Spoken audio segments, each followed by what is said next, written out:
Sebelum video ini saya mulai, saya ingetin dulu, video ini bukan buat orang yang nggak bisa terima kritik, atau mungkin kalian salah satu dari orang yang mata pencariannya dari institusi yang bakal saya sebut nanti, terus nggak bisa terima kritikan membangun sedikit pun. Mending kalau kalian tipe orang kayak gitu, skip aja, saya nggak apa-apa kok. Oh iya, sebelum kalian mulai komentar atau ambil kesimpulan, baiknya tonton videonya sampai habis ya. Enjoy!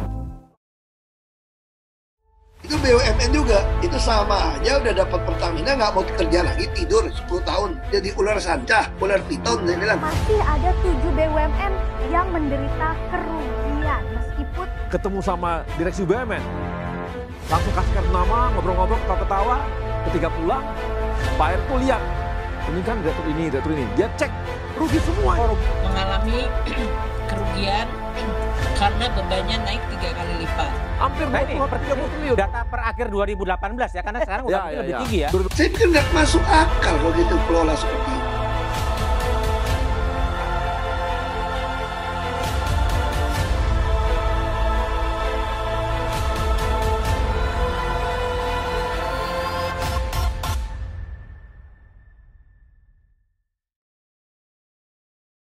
Beberapa waktu kemarin, ada berita yang cukup heboh dari seorang pejabat publik yang dalam tanda petik membongkar kebobrokan dari salah satu BUMN yang paling besar dan paling ternama di negara kita ini.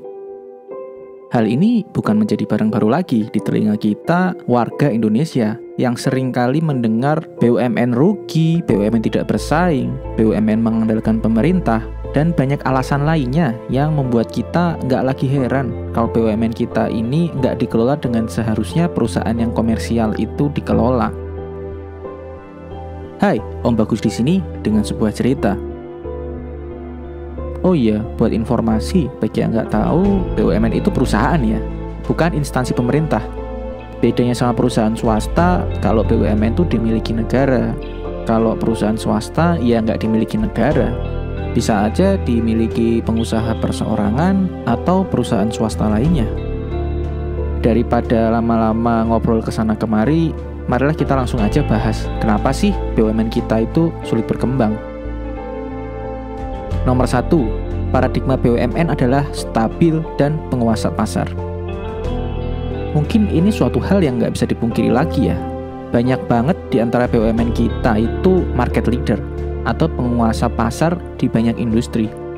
Contohnya Pertamina, PLN, Telkom, Bank Mandiri, dan masih banyak BUMN lain yang nggak kalah besar. Hampir semuanya jadi market leader dan bahkan ada yang jadi penentu harga di industrinya masing-masing. Perusahaan-perusahaan itu tadi udah ada puluhan tahun dan jadi penguasa pasar yang istilahnya mereka itu nggak usah repot-repot cari pelanggan. Pelanggan datang sendiri karena taunya ya adanya mereka itu. Sebenarnya nggak masalah kalau mereka ngelakuin sesuatu dengan terus cari opportunity buat berkembang dan nggak sekedar nikmatin kekayaan mereka yang udah dikumpulin dari dulu. Cuman kenyataannya perusahaan-perusahaan itu lebih ke arah pertahankan pelanggan mereka dan bisnis seperti biasa. Nggak ada improvement yang berarti. Ya cuma optimasi anggaran sana-sini. Kenyataan pahit juga banyak ditemui di BUMN. Ketika top manajemen mereka menggalakkan ajakan-ajakan untuk BUMN mau berinovasi. Banyak dari pegawai mereka yang dari manajemen senior sampai ke frontliner, tua dan muda, merasa sudah nyaman dengan apa yang sudah biasa mereka kerjakan dari dulu sampai sekarang. Dan kita semua tahu berubah itu nggak nyaman. Analogi kasarnya, kalau dulu duduk di kantor nggak usah mikir berat-berat gitu, duit datang sendiri. Kalau sekarang kerja harus ditarget, harus bikin proposal, cari pelanggan. Intinya kerja pusing-pusing sampai lembur-lembur, tapi gajinya nggak naik. Itu tadi manusiawi banget sebenarnya, karena orang bekerja itu nggak cuma mikir gaji aja, kenyamanan bekerja ya juga penting. Istilahnya life-work balance. Orang-orang itu nggak peduli mau ada startup yang sudah mendekati jadi penguasa pasar kayak e-commerce itu, ya tetap aja kalau paradigmanya masih kayak sekarang ya kayak angin lalu aja. Paling komentarnya, ya jangan disamain BUMN kan susah. Ditanyain lagi susahnya apa, ya pokoknya BUMN kan susah. Nomor 2, BUMN adalah agen pemerintahan. Ini juga hal yang cukup unik ya. Ketika kita bilang BUMN itu perusahaan, dan perusahaan itu umumnya kerja ya cari untung. Nah, BUMN ini sedikit beda, karena BUMN ini yang punya negara melalui pemerintah. Oleh karenanya, BUMN itu ditugasi oleh pemiliknya, yaitu si pemerintah ini, buat ngelakuin hal-hal yang sebenarnya nggak bisa bikin untung, tapi bisa bantu bangun negeri. Banyak contohnya, kayak si Telkom diminta membangun jaringan telekomunikasi di kawasan timur. PLN diminta jualan listrik di bawah harga pembeliannya. Dan juga Pertamina disuruh jualan BBM satu harga. Mau di Jakarta yang maju atau di Irian Jaya yang masih banyak babi hutannya. Sebenarnya status BUMN juga nggak sama. Ada yang masih perum atau perjan, kayak Perum Damri, Bulog, Perjan TVRI, dan RRI yang memang diminta cari keuntungan, tapi bukan target kinerja utama mereka buat cari keuntungan, tapi lebih ke pelayanan publik.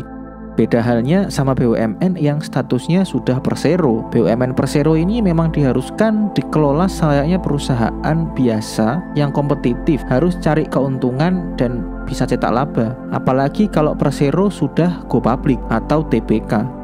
Itu lebih lagi harus cari keuntungan sebesar-besarnya karena statusnya sudah semi swasta. Tapi kenyataannya karena BUMN ini memang punya kekayaan dan pemerintah sebagai pemiliknya membutuhkan kekayaan itu buat bangun negeri, akhirnya BUMN ini ditugaskan untuk mengerjakan beberapa proyek yang secara bisnis itu nggak menguntungkan, ya istilahnya buntung lah. Sehingga mau nggak mau berpengaruh terhadap perkembangan finansial dari BUMN itu ke depannya. Mungkin ada juga yang berpendapat, kan kalau BUMN bangun negara bakal ada multiplier effect. Maksudnya di sini daerah yang dibangun tadi jadi berkembang dan akan meningkatkan daya beli orang di dalam daerah tersebut, meningkatkan kekuatan ekonomi di daerah itu tadi. Otomatis bakal nguntungin BUMN itu juga ke depannya. Tapi kalau dipikir lagi, kalau multiplier effect itu terjadi, yang dapat efek itu nggak hanya BUMN yang bangun tadi, tapi semua swasta-swasta di sana, BUMN lain. Jadi kenyataannya posisi yang dipegang BUMN itu bukanlah posisi yang seharusnya buat perusahaan yang orientasinya kompetisi dan meraih keuntungan. Apa yang saya omongin tadi itu nggak sembarangan ya. Itu bisa dibaca di Undang-Undang BUMN nomor 19 tahun 2003. Di situ jelas semua tertulis anomalinya BUMN yang ada di negara kita itu. Yang setiap poin dari maksud dan tujuan BUMN itu didirikan itu rada kontradiktif satu sama lain. Istilahnya ada poin membangun negara yang hampir bisa dipastikan membangun negara itu tidak bisa membuat BUMN untung. Padahal ada poin ya supaya BUMN itu harus mencetak keuntungan. Nomor 3, BUMN adalah kekayaan negara. Istilah kekayaan negara ini mungkin asing di kuping orang awam, tapi intinya kekayaan negara itu apa yang dimiliki negara dan bisa dinilai dengan uang. Contoh-contohnya itu kantor pemerintah, tanah pemerintah, aset pemerintah, bahkan utang negara itu termasuk kekayaan negara. Sama kayak yang udah dibahas sebelumnya, karena BUMN itu dimiliki negara, BUMN itu perusahaan, dan bukti kepemilikan perusahaan itu namanya saham, jadi saham BUMN itu yang jadi kekayaan negara. Kita coba lihat beberapa kasus belakangan yang udah sering nimpa pejabat-pejabat BUMN, yang mereka ini dituntut sama KPK merugikan negara atau membuat kekayaan negara itu berkurang. Kasus-kasus itu udah sering terjadi di beberapa BUMN kita, yang sering juga sebenarnya bukan dimakan sama pejabatnya itu sendiri. Karena yang namanya orang bisnis itu kan nggak mesti untung terus, dan kalau BUMN itu rugi, otomatis kekayaannya berkurang. Momen ketika kekayaan BUMN itu berkurang, itu bisa dituntut pejabatnya atas suatu kelalaian menjalankan BUMN sehingga merugikan negara.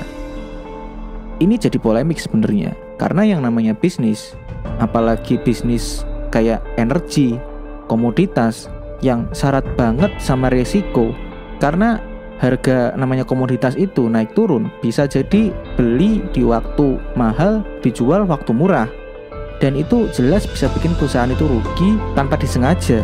Seberapapun ahlinya kita dalam berbisnis, kita nggak bisa ngeramal masa depan kita bakal seperti apa.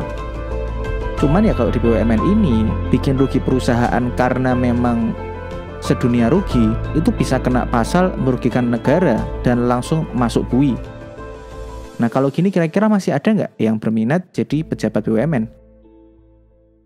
Nomor 4. Organ BUMN adalah organ politik. Masih berhubungan sama BUMN yang dimiliki negara melalui pemerintah.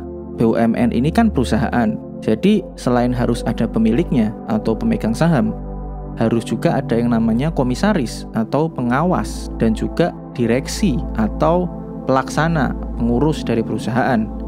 Nah, karena BUMN ini memang masih bagian dari pemerintahan, penunjukan organ perusahaan tadi dari Menteri BUMN, Komisaris BUMN, Direksi BUMN itu syarat dan kental banget sama unsur politik. Maksud saya politik di sini tuh pejabat dari BUMN itu belum tentu yang terbaik dan yang paling ahli di bidangnya. Bisa jadi pejabat itu ditunjuk karena punya relasi atau orang yang punya kekuasaan itu punya utang budi sama orang itu. Bisa juga orang biasa yang menarik perhatian atau dipercaya sama orang yang punya kekuasaan tadi. Di sini perlu disoroti juga, itu belum tentu hal yang buruk.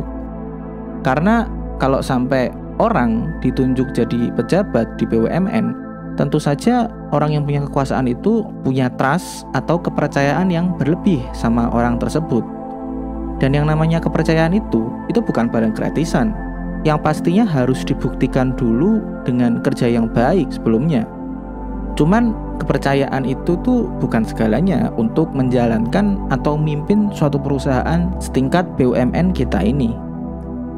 Perlu ilmu yang kuat, pemahaman proses-proses bisnis dalam industri, juga wawasan dan relasi pihak-pihak apa saja yang perlu digandeng untuk menjalankan bisnis itu dengan lebih baik ke depannya. Tapi balik lagi, kalau kita bicara paradigma yang stabil yang melekat di kalangan BUMN, mungkin kalau BUMN pejabatnya diisi sama orang yang karir di BUMN itu sendiri, ada pro dan kontranya.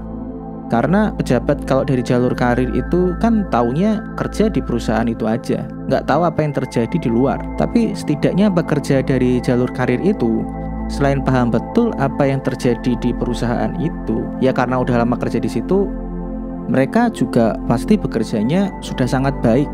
Karena perusahaan tempat dia bekerja pun menghargai dia dengan memberikan dia karir yang baik. Dan yang namanya sistem karir di perusahaan itu nggak sekedar kenal pejabat aja, tapi mekanismenya ada fit and proper test dan banyak mekanisme profesional lain yang membuat suatu perusahaan itu bisa mempromosikan karyawannya itu tadi.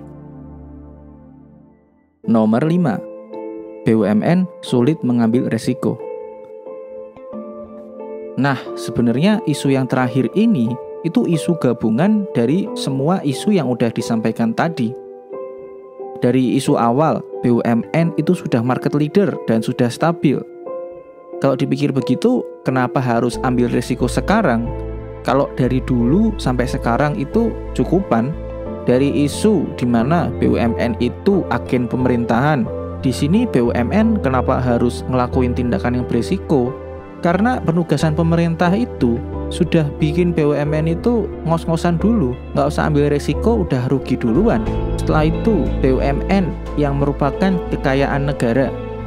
Ini lebih ngeri lagi, kalau seorang pejabat BUMN berani ambil resiko dan resikonya itu terjadi, BUMN-nya rugi, pejabatnya itu langsung masuk bui, langsung dipenjara. Alasan yang lain lagi, organ BUMN itu organ yang politik.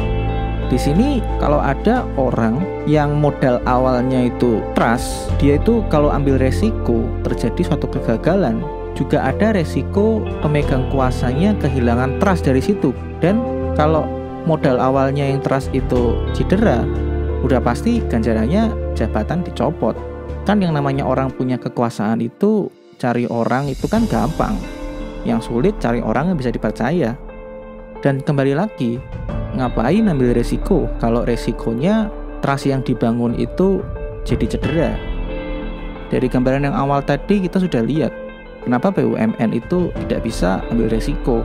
Dan semua orang tahu kalau mau berkembang, cari keuntungan yang cepat, tentu saja harus berani ambil resiko. Sebagai informasi aja, dari seluruh startup yang statusnya sudah company, sudah perusahaan, itu lebih dari 50% gagal di jalan. Itu statusnya sudah company ya. Dan yang sekedar jalan saja itu yang di bawah 50%. Dan kalau mau statistik yang lebih hebat lagi, startup yang statusnya jadi unicorn yang besar dan itu benar-benar jadi gitu, itu hanya 1% dari yang berjalan. Jadi 1% dari yang di bawah 50% tadi. Lebih besar kemungkinan Anda itu kesambar petir ketimbang startup Anda jadi unicorn. Bisnis yang sehat itu mau nggak mau bisnis yang harus ambil resiko.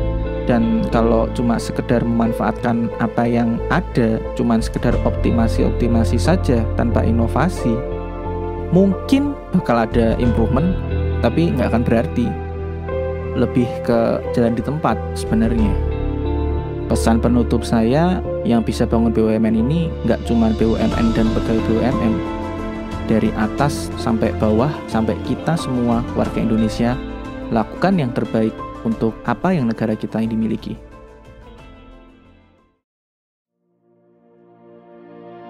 Hai, buat kalian yang tonton videonya sampai habis, saya ucapkan terima kasih buat kalian semua. Waktu kalian sangat berarti buat saya. Kalian merasa video ini bermanfaat, baiknya kalian like, subscribe, dan jangan lupa di-share ke teman-teman kalian yang kira-kira membutuhkan informasi yang sama. See you in the next video. Bye-bye.